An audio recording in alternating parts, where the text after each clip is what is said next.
All right. We are going to hear next from Roa Sadat, who is a board certified genetic counselor. She completed her Master's of Medical Science degree in Human Genetics and Genetic Counseling from the Emory School of Medicine.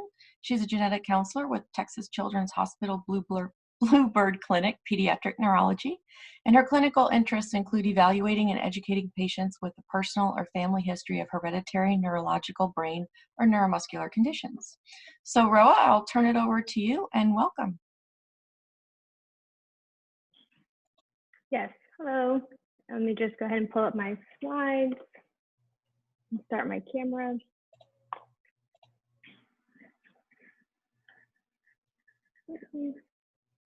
I just had something in the background I just needed to. No problem. Okay. Great. All right, hi everyone, good morning. So like Nicole introduced, my name is Roa Sadat. I'm the genetic counselor at Texas Children's Hospital. We're talking about genetic testing, mostly kind of related to neuromuscular conditions. I have no disclosures, no conflicts of interest to disclose. And so for the objectives today, I'll go over a quick refresher, kind of a quick genetics 101. We'll talk about the different types of genetic testing, the different types of results we can get, who should get genetic testing, and why should anyone get genetic testing. So just brief genetics 101, our bodies are made up of trillions of cells. Within our cells, we have chromosomes. And within our chromosomes, we have our DNA. These are some terms you may have heard along the way. And in our DNA, we have our genes. Now, our genes make us who we are. They give us our eye color, our hair color, our height, but they also hold really important genes that tell our bodies how to work and function. Some of these genes are really important to the way our muscles work and function. And within our code of our genes, it's made up of 4 letters, or bases we call sometimes, A, C, G, and T. These 4 bases can sometimes, or these 4 letters can sometimes be strung together, are often strung together with 1,000 sequences long to make up the instructions or code to tell our genes how to work.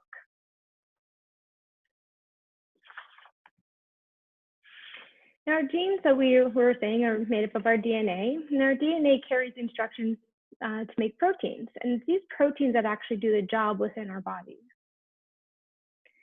We were talking about chromosomes, so we have about 23 pairs of chromosomes. We get 1 chromosome from our mom and 1 chromosome from our father. Our chromosomes hold all of our genes in our DNA like nice packages.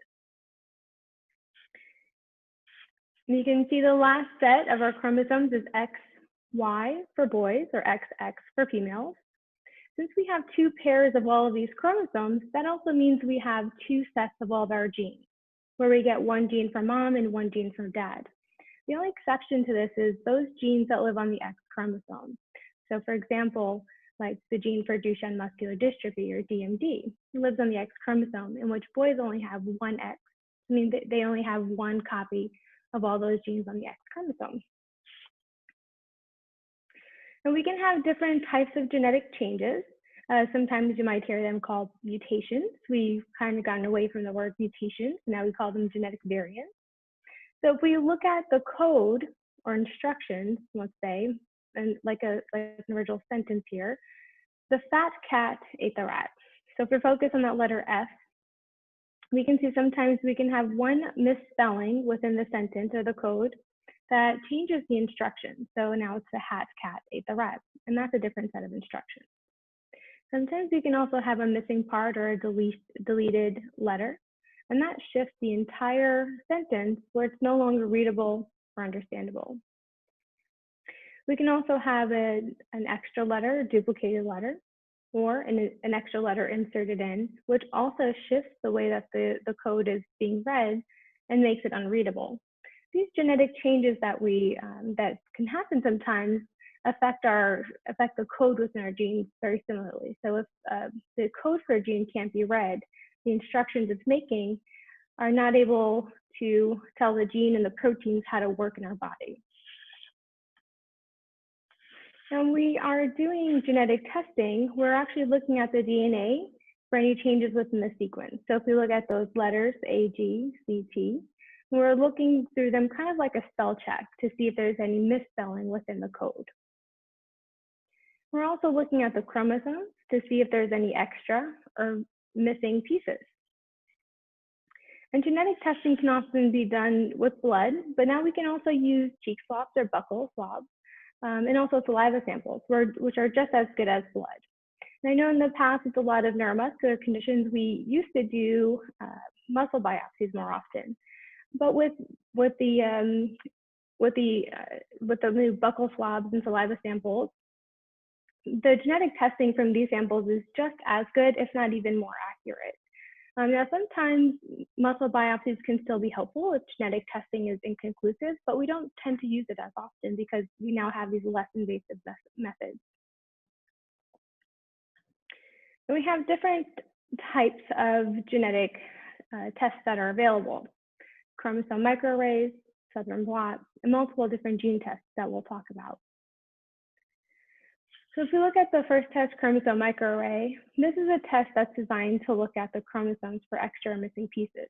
Now, it doesn't actually look through and scan through the sequence or the code for any misspellings within our genes. If we look at the first example, the black line is kind of like the normal amount of genetic information that this chromosome should have. When we look at that green part, it actually looks like we can see that there's a big chunk there missing in this chromosome. And this is the kind of information we'll get from this test, chromosome microarray, or CMA. And another example we can see with this first one down here, when you look at the B, it can be deleted. So that we can see that there's a deletion. Or if we look at the B, we can actually see it's been duplicated, so there's extra material there.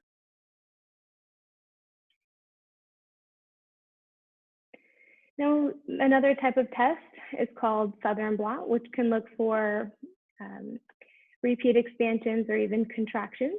So rather than a gene being expanded, it's smaller than it's supposed to be in the size. And with this test, Southern blot, we're looking at a specific gene and the size of that gene. And these kinds of conditions are common for some things you may have heard about, or some you might have, like Friedreich's ataxia, facioscapulomuscular humeral dystrophy, or even myotonic dystrophy, just to name a few. So for an example, we can see with the normal code of the gene, those letters we were talking about, we see there's CTG, and this CTG is repeated over between 5 to 30 times as normal. But when there is a mistake within the code for this specific condition, we can see that CTG repeats are altered and can be up to 2,000 repeats long, which when we think about the way that our bodies need to read that code, it's not able to read it when it's that long and causes the condition. And when we do this test, Southern blot, like I mentioned, we're looking at the specific size of a gene. So we often have our ruler, and we can see our base pair, which is the size of the gene. And with the normal gene, it's supposed to be down here with the smaller size being on the bottom. And this is an example for myotonic dystrophy. So we can see that with the different forms of myotonic dystrophy, the greater the number of repeats, the larger the gene. And so this is another example of a test that we'll use for different types of neuromuscular conditions, specific types. And then we have different gene tests that we'll look at. And these tests look at the spelling of each gene or the errors within the code. So I have a single gene test. So if we are, if we know there is a Duchenne muscular dystrophy in the family, we'll only look at the gene for Duchenne muscular dystrophy, the DMD gene. Or if we have a really strong suspicion based on a clinical presentation for DMD, we'll only look at the gene for the DMD gene for the condition. Now, sometimes it's not an easily identifiable condition, or maybe there's more than one gene that can cause the same type of condition or clinical presentation. So we use these tests called gene panels to help evaluate several conditions at once by analyzing a group of genes together. And this could be 5 genes or even up to 100 or over 100 genes. An example is limb-girdle muscular dystrophies. Now we know there are many different types of limb-girdle muscular dystrophies and many genes that cause those different types. Now some of these tests can be done at no charge, or they can even be done through some sponsored programs from some labs. Family testing can also be offered sometimes at no charge as well.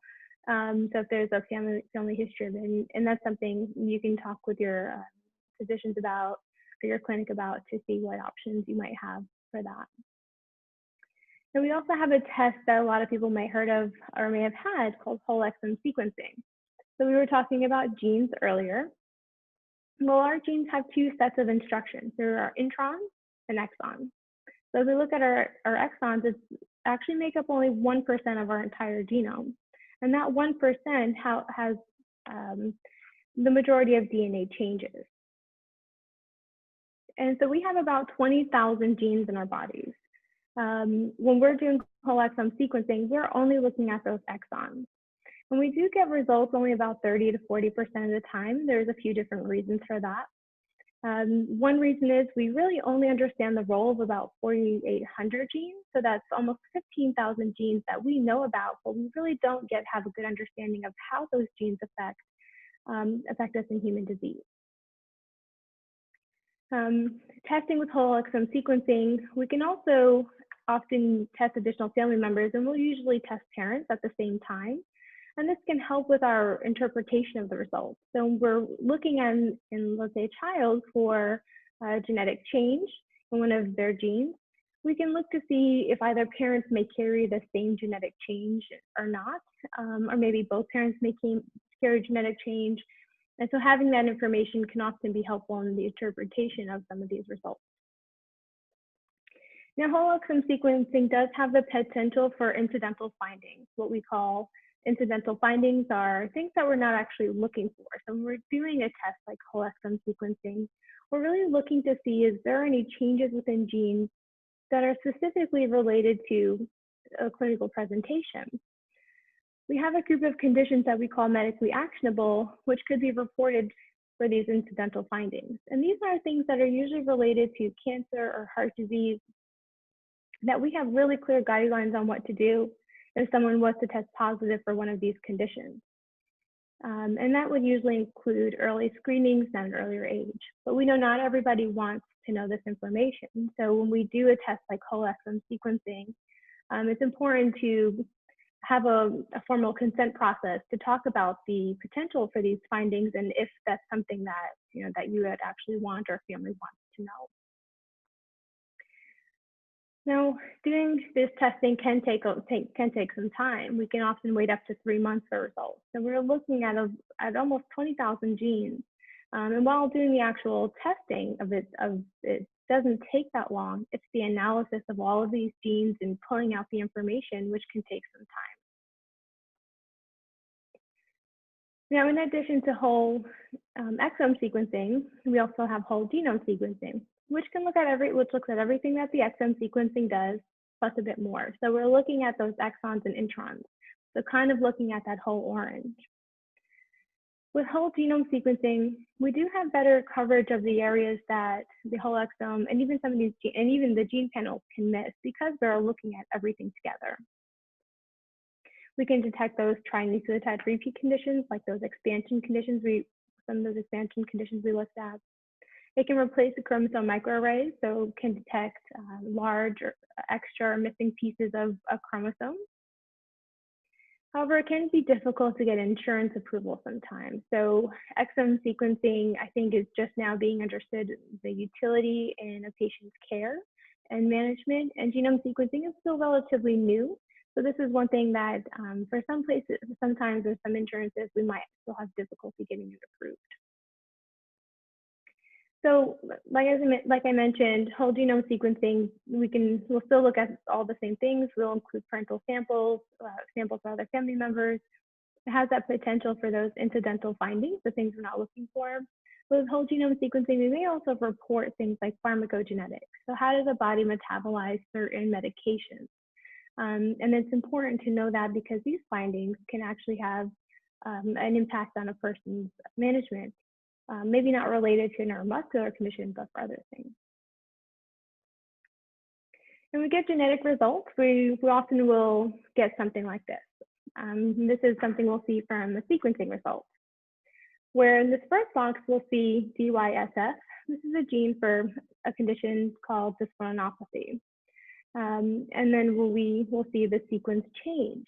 So we kind of talked about those letters. So those letters, and this here tells us that at a specific location within that within the letters, that long sequence, there's a specific location that we have a change within the code, where there's a change from a T to an A.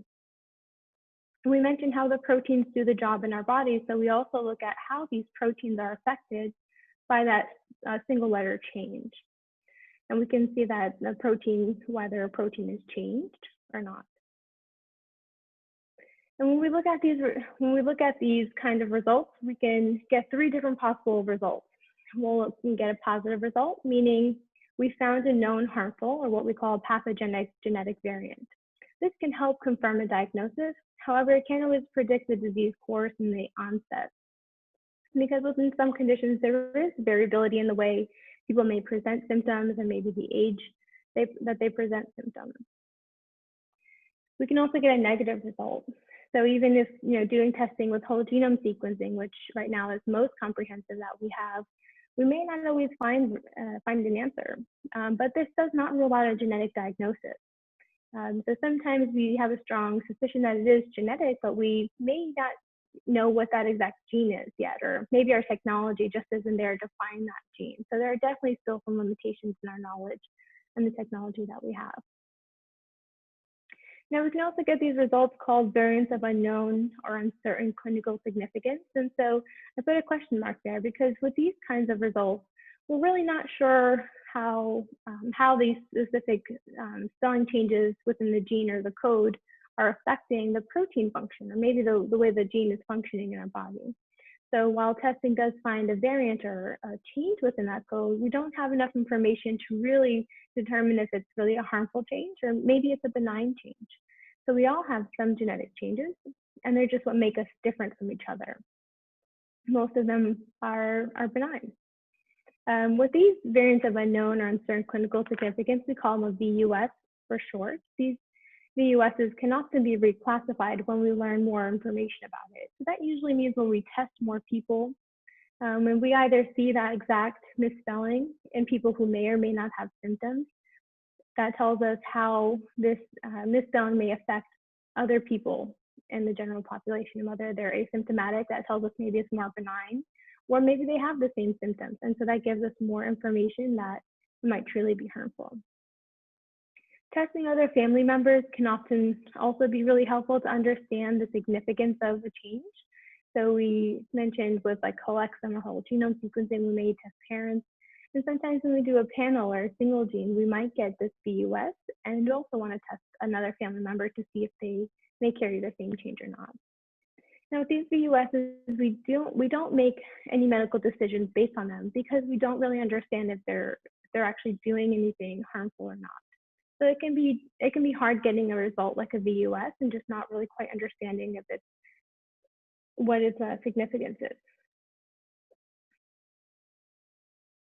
Now with genetic results, I think it's important to mention that your genetic information does not change. The genes you are born with are the genes you'll always have. Those misspellings will be there. It's our interpretation of the results that might change. Right? We might learn new information about a specific gene and how that might look different now than we thought previously. Or we might even discover new genes or reclassify some of these VUSs. So for some people who may have had genetic testing years ago, we will have some updates in genetic testing with genes that we've recently discovered or genes that we now know more about. So it can sometimes be beneficial for people who have had genetic testing in the past but don't have an answer for their condition to maybe think about or talk to their doctor about revisiting genetic testing. So how do we decide what is the best test? Now this is strongly based on the symptoms a person presents with and the neurological exam with a physician, as well as the family history. That's a really important piece as well.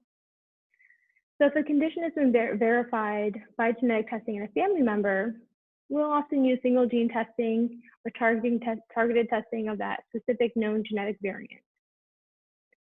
Now, if symptoms are highly suspicious for more than just one condition, we might want to use symptoms are highly suspicious for one specific condition, like Duchenne muscular dystrophy or spinal muscular atrophy. We might use single gene testing because we want to test that one gene that we think is the condition if all the symptoms are pointing us in that direction.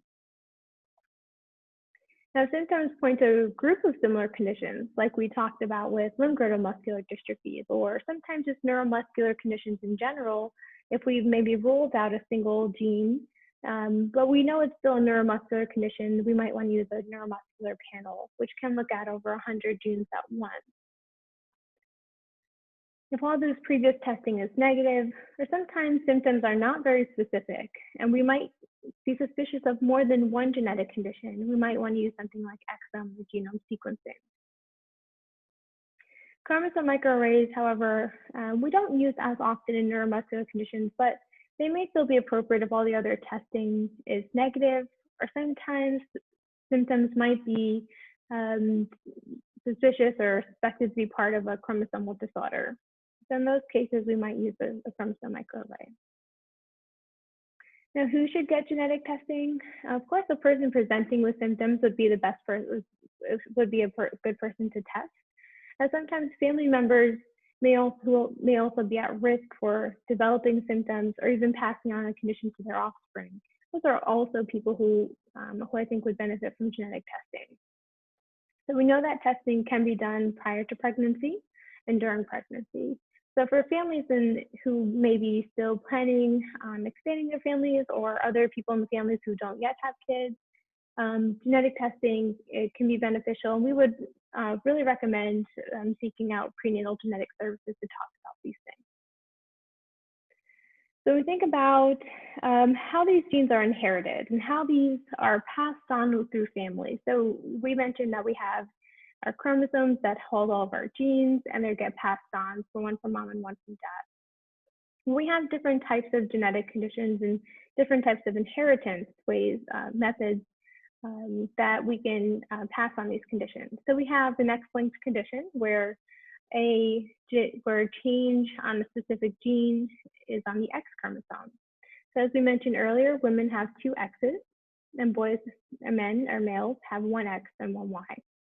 So in this condition, mom has a change on one of her X's, this yellow one, and she's a carrier. However, she does not have the condition, as we mentioned earlier, because women have 2 X's. And with that other X, that means she has 2 copies of this gene that has a misspelling. This is Duchenne muscular dystrophy, or DMD, for an example. Mom has 2 copies of that DMD gene with a misspelling, only 1 copy. She doesn't have the symptoms of severe muscle symptoms because she has that second copy working. But when this couple goes to have kids, we know that we will pass on only 1 set of our chromosomes to each of our children. And that's a 50-50 chance, or 1 in 2 chance, that either one of those can be passed on.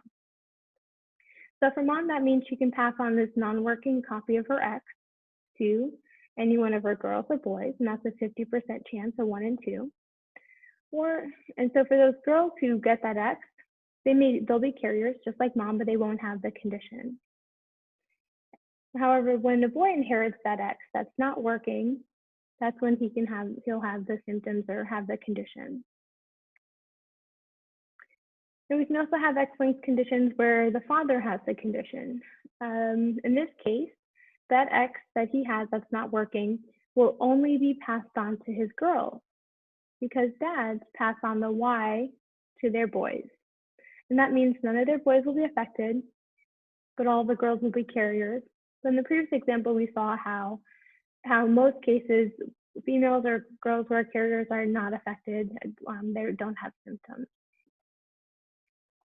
Now, we also have conditions called autosomal dominant. Now, we mentioned we have 2 copies of all of our genes, all of our other genes that are not on those X chromosomes, so 1 through 22. For these autosomal dominant conditions, having a misspelling or one non-working gene is enough to have the condition. So even though we have a second copy, it's not enough. That one misspelling on one gene is not enough, is enough to cause the other copy to not work. And in these cases, there's a 50% chance or a 1 in 2 chance that that non-working copy will be passed on to a child who will also have the symptom. So in this case, dad has the condition and mom does not. So 50% or 1 in 2 chance that any one of their kids would be affected. And then with recessive conditions, with these types of conditions, having a misspelling or one non-working gene is actually not enough to have the condition. Because that second gene with these types of conditions is able to kind of do the job for both genes. So with these conditions, often both parents might be carriers for this condition. The carriers are not affected because they have that one working copy. But when they go to have kids, there's a 50% chance they'll pass on that non-working copy. And with that, there's a 25% chance that one child will inherit that non-working copy from both mom and dad. Meaning there's a 75% chance that the other kids won't be affected, and a 25% or 1 in 4 chance that one child will be affected. Now, sometimes genetic changes, these misspellings are not inherited. While we do get our genes from our parents, not all genetic changes within those genes are inherited. Sometimes they're what we call de novo changes, where the father or the mother may have a single change within either sperm or an egg cell, but they don't have symptoms. Or sometimes that single misspelling might be just a brand new, spontaneous genetic error that happened in a child when they were just a few cells big. We call these de novo changes. And we know since mom and dad don't have misspellings for these conditions, they're not carriers, the risk for having other kids who are affected is very low. Now, sometimes some conditions are what we call mosaic. So in this case, dad has a misspelling in some of the cells of his genes, but not all of the cells. So maybe not enough to be affected, but when he goes to have kids, there's a 50% chance or 1 in 2 chance that child that he has will be affected. And then with mosaicism, again, as we've kind of mentioned before, sometimes those misspellings might be just limited to egg or sperm cells, where mom and dad won't be affected if they have that change, but they can have a child who's affected. Now, sometimes we think, it's important to know these things because sometimes I know a lot of families might wonder, well, there's nobody else in the family who has this condition or who's affected. So these are other ways that genetic conditions can happen when there's no family history of them, or parents don't even carry the condition. So we think about why should anyone get genetic testing? Well, for future family planning is one reason. Planning to have more kids, other people in the family who might be planning to have more kids, that can really help determine the risk if we find an answer. Now, I know we don't always find an answer. Treatments, therapies, clinical trials, having an answer for the having a genetic answer or knowing what the specific condition is often a requirement to enter clinical trials or receive certain treatments. So that's one important reason to know. There's 2 different tools to learn if there might be clinical trials that's going on for a specific condition. And that's clinicaltrials.gov, but MDA.org also has a clinical trials tool finder. And these can be, so with genetic testing, we can of course help define that diagnosis, which can sometimes help us also predict how severe the condition might be, if there are any other things that we need to look out for, any other organ systems or specialists that might be involved in the care. But also having a diagnosis can help connect families. So with support groups with families who might have the same or even a similar diagnosis. You can join specific registries, which can often help us further understand what a specific condition looks like. but we know that genetic testing is sometimes, there's definitely an emotional factor to it, or even receiving a genetic diagnosis is hard. So with that, I think one important thing to mention that is a lot of families might be worried, well, will there be some kind of discrimination against a person because they have a certain genetic condition or they have a genetic diagnosis.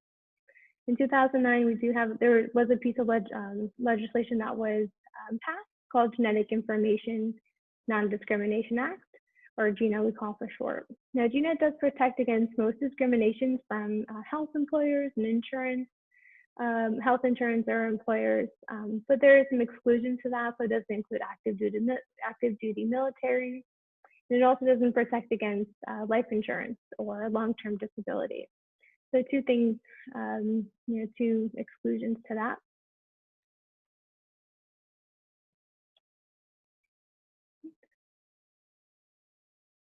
And I think that was the end of my talk. A little bit short, but I wanted to leave some more time for questions. Thank you, Roa. We do have a couple questions, but I also wanted to launch a poll for the audience that is listening right now. And if they're able to respond, please do. I went ahead and launched that poll, so that is in progress. So you could use your computer or your smartphone to do that. And then I also wanted to just discuss for a second a question that we did get in.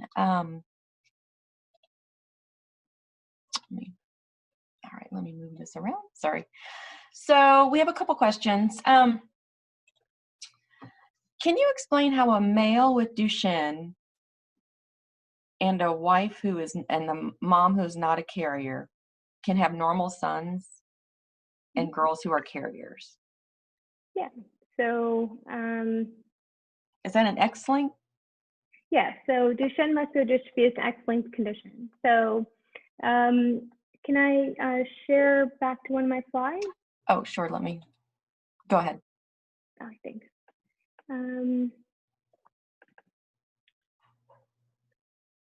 So we look at,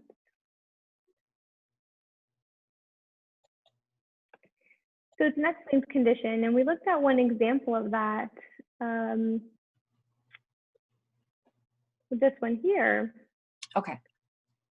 Where dad has the condition, so say if dad has Duchenne muscular dystrophy. I think that's the question, right? So a male has Duchenne muscular dystrophy, has normal sons, and girls who are carriers. Yeah. Correct. So and the mom is normal. Yes, and so that's this example right here. Okay. So the dad will only pass on that Y to his boys. And let's say with DMD, that it's on the X chromosome. So all the girls will be carriers, but none of the boys will be affected. And this is the reason why. Got it. All right, thank you. Yeah. I believe so. If that doesn't, I'm going to ask the person who did ask that question to type back in if that did not answer your question. And then also, I can go ahead. We'll keep your presentation up in case we need it again. You can take over if you need to. So a question also, a person's 33 years old and they do not have their genetic test from 27 years ago. And the place where they had it done only keeps records for 20 years. And so preparing for the next MD8 Care Center appointment, what exactly should this person ask the doctor about doing another genetic test? Yeah, so then that's a good question. So I think that, two things. If you know the specific genetic condition that you have, that could be helpful. So let's say if 27 years ago you were actually diagnosed with that condition and you know what the condition is, or maybe there's a copy somewhere with the exact report. You can talk to your doctor about, maybe saying, this is the exact condition I was diagnosed with. But if you don't have that information, I think some places might try to, if they can, redo genetic testing either for that specific condition or maybe a few other conditions. So some places might want to know the exact diagnosis, and that could be very important, especially if you're planning to have, children in the future, having that exact diagnosis is important, because that's how we can look to see the risk for other future affected kids. Sure. All right. And so we did get some of the polling results back.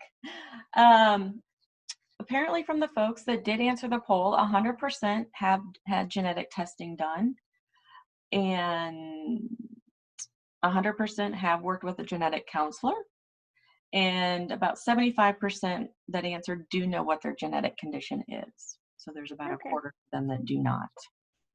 Okay. And then only 4 people answered, but that's still pretty good.